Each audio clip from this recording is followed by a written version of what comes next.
नमस्कार दोस्तों, आप सभी का स्वागत है हमारे इस YouTube चैनल सनातन लोक पर।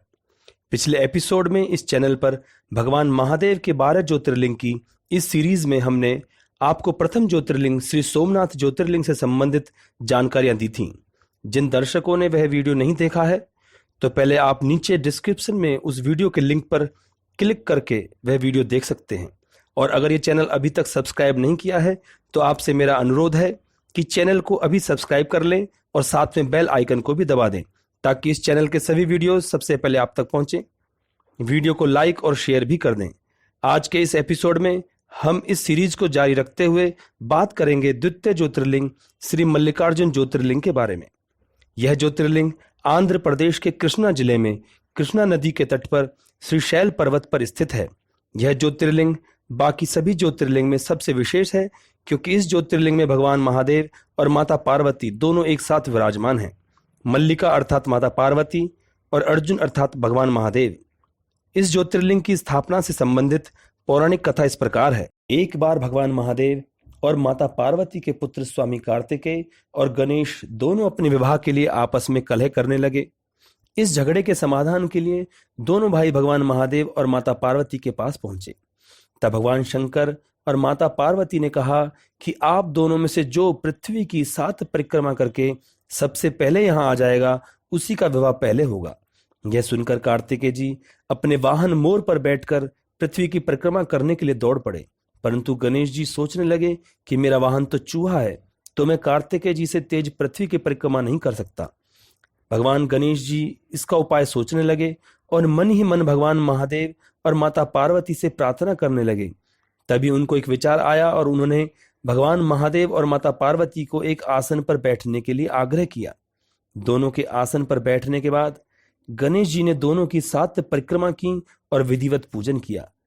इस प्रकार गणेश जी माता पिता की परिक्रमा करके पृथ्वी और आकाश दोनों की परिक्रमा से प्राप्त होने वाले फल की प्राप्ति के अधिकारी बन गए। उनकी चतुर्बुद्धि को देखकर भगवान महादेव और माता पार्वती दोनों बहुत प्रसन्न हुए और दोनों ने गणेश जी का विवाह प्रजापति विश्वरूप की 2 पुत्रियों सिद्धि और बुद्धि के साथ करा दिया। जब स्वामी कार्तिकेय संपूर्ण पृथ्वी की 7 परिक्रमा करके वापस आए उस समय तक श्री गणेश जी को उनकी सिद्धि नामक पत्नी से क्षेम और बुद्धि नामक पत्नी से लाभ नाम के 2 पुत्रों की प्राप्ति भी हो चुकी थी। देव ऋषि नारद जी ने जब यह सारा वृत्तांत कार्तिकेय जी को सुनाया तो वे गणेश विवाह और पुत्रों की प्राप्ति का समाचार सुनकर नाराज हो गए और माता पिता के चरण छूकर कैलाश पर्वत से चले गए। माता पिता से अलग होकर स्वामी कार्तिकेय क्रोंच पर्वत पर रहने लगे।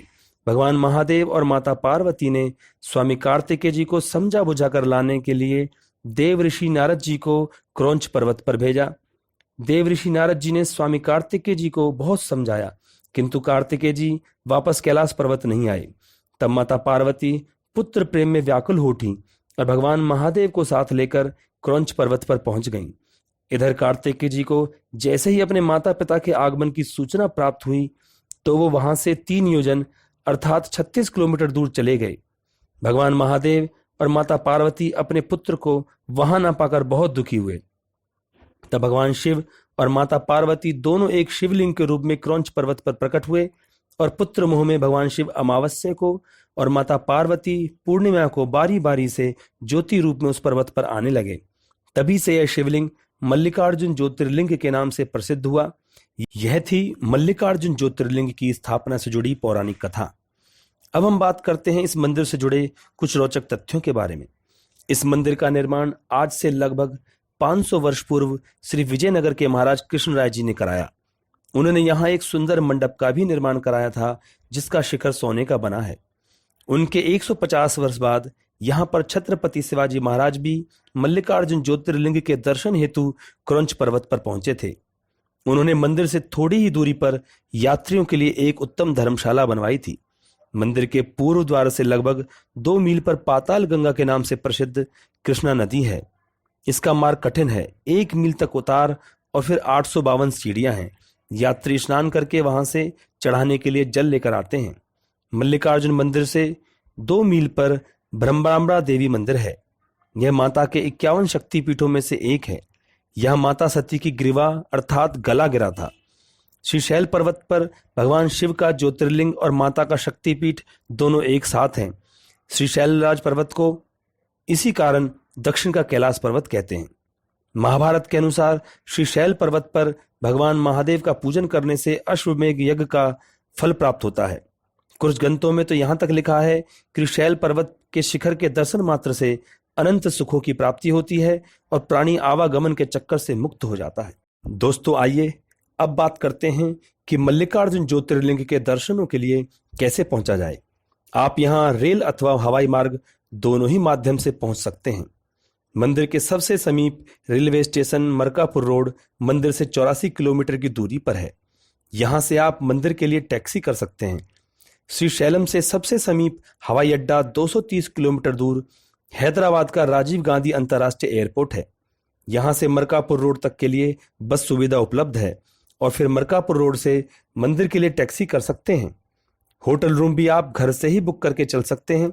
इसके लिए आप मंदिर ट्रस्ट की ऑफिशियल वेबसाइट www.srisailamonline.com पर जाकर ऑनलाइन रूम बुक कर सकते हैं। दोस्तों आज की वीडियो में बस इतना ही।